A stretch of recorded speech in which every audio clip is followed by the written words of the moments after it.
Good morning students. आज हम लोग लीनियर इक्वेशन से अगले टॉपिक लीनियर इक्वेशन के अगले टॉपिक को पढ़ेंगे।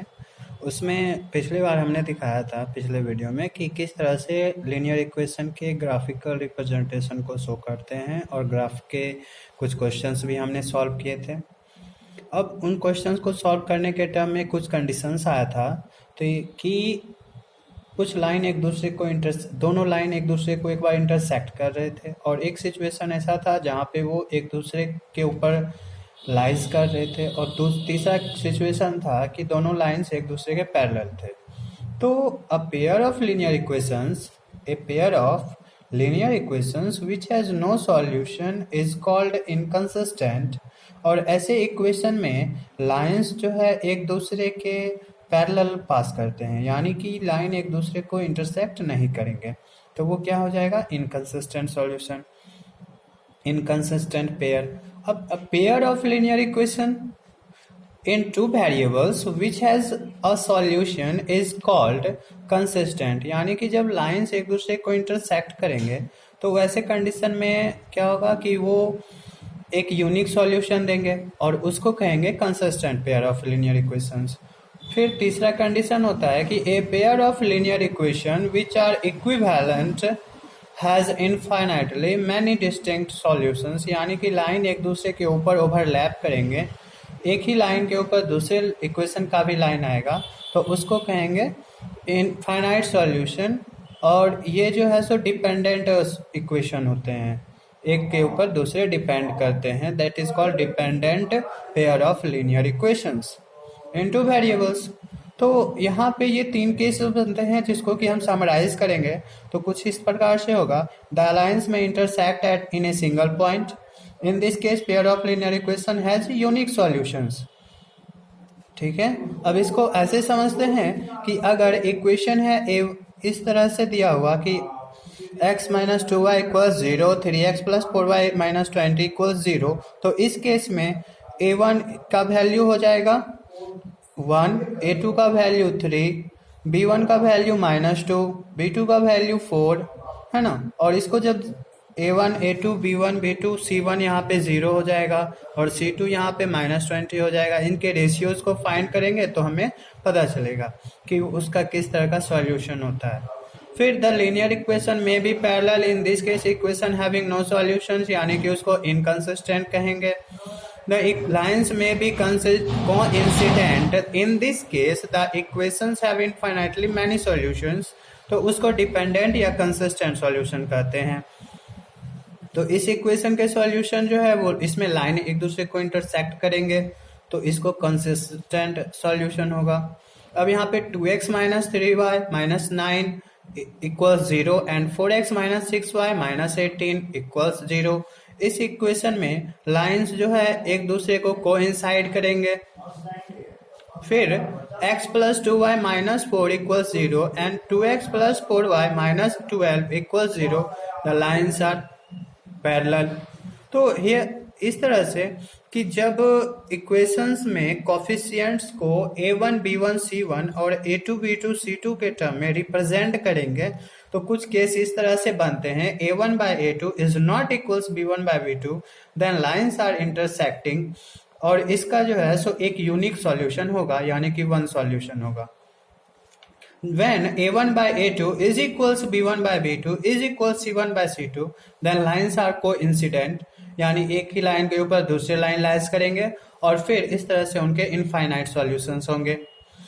तीसरा केस बनता है कि when a1 by a2 is equals b1 by b2 is not equals c1 by c2, तब वहां पे लाइन एक दूसरे के पैरेलल होंगे और इस कंडीशन में उसके कोई भी सॉल्यूशन नहीं होंगे। अब इसके बाद आगे बढ़ते हैं तो कुछ इक्वेशंस लेते हैं और उसके सॉल्यूशंस की तरफ देखते हैं। ये आपका 3.2 एक्सरसाइज का क्वेश्चन नंबर सेकेंड है। तो सेकेंड के फर्स्ट नंबर में 5x minus 4y plus 8 equals 0 and 7x plus 6y minus 9 equals 0। तो यहाँ पर a1 का वैल्यू 5 होगा, b1 का वैल्यू -4 होगा, c1 का वैल्यू 8 होगा, a2 का वैल्यू 7, b2 का वैल्यू 6 और c2 का वैल्यू -9। इस कंडीशन में a1 by a2 का value 5 by 7, b1 by b2 का वैल्यू -4/6 और इसमें हम देखते हैं कि a1/a2 is not equals b1/b2, a1/a2 is not equals b1/b2, therefore both are intersecting lines at a point। फिर दूसरा केस है यहाँ पे 9x + 3y + 12 = 0, 18x + 6y + 24 = 0। तो इसमें a1 का वैल्यू 9, b1 का वैल्यू 3, c1 का value 12, a2 18, b2 6 and c2 24। a1/a2 9/18 होगा इक्वल्स 1/2, b1/b2 -3/6 होगा b1/b2, इसका भी वैल्यू 1/2 और c1/c2 12/24, इसका भी वैल्यू 1/2। तो इस तरह से a1/a2 equals b1/b2 equals c1/c2 is equals 1/2, therefore both lines are coincident, यानी कि लाइन्स एक दूसरे के ऊपर लाइज करेंगे। इसका इनफाइनाइटली मैनी सॉल्यूशंस होगा। फिर तीसरा है कि 6x - 3y + 10 = 0, 2x - y + 9 = 0। तो a1 इक्वल्स 6, b1 इक्वल्स -3 और c1 इक्वल्स 10, a2 का वैल्यू 2, b2 -1, c2 9। तो a1/a2 6/2 that is 3/1, b1/b2 -3/-1 that is also 3/1 and c1/c2 10/9। तो a1/a2 equals b1/b2 but it is not equal c1/c2, therefore both lines are parallel। तो इस तरह से हमने देखा कि कंडीशंस किस तरह से हम लोग डिटरमाइन कर सकते हैं। फिर कंपेयरिंग रेशियोज, नेक्स्ट क्वेश्चन है comparing ratios a1/a2, b1/b2 and c1/c2, find out whether the following pair of linear equations are consistent और इनकंसिस्टेंट। तो इसमें ध्यान देते हैं क्वेश्चंस को। तो 3x + 2y = 5, दूसरा इक्वेशन है 2x - 3y = 7। तो यहाँ पे a1 का वैल्यू 3, b1 का 2 और c1 का वैल्यू हो जाएगा -5, a2 का वैल्यू 2, b2 का वैल्यू -3, c2 का -7। a1/a2 3/2, b1/b2 2/-3। तो इस कंडीशन में a1/a2 is not equals b1/b2, therefore a pair of linear equation having one unique solution which is consistent, therefore it is consistent।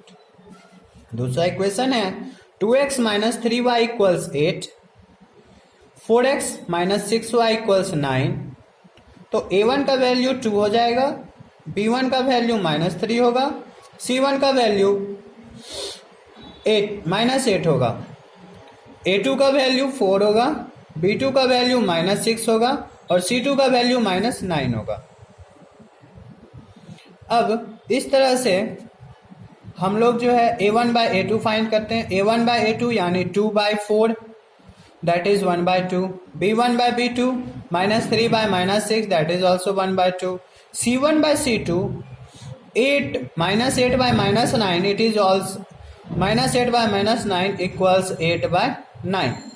तो a1/a2 equals b1/b2 is not equal c1/c2, therefore equations are parallel to each other and these have no possible solutions, hence the pair of linear equation is inconsistent। तो इस तरह से हमने आपको कुछ question solve करके दिखा दिए। आप लोग का होमवर्क होगा एक्सरसाइज 3.1 और एक्सरसाइज 3.2 का क्वेश्चन नंबर 1 to 3 तक आप लोग सॉल्व करके दिखाइएगा। Thank you.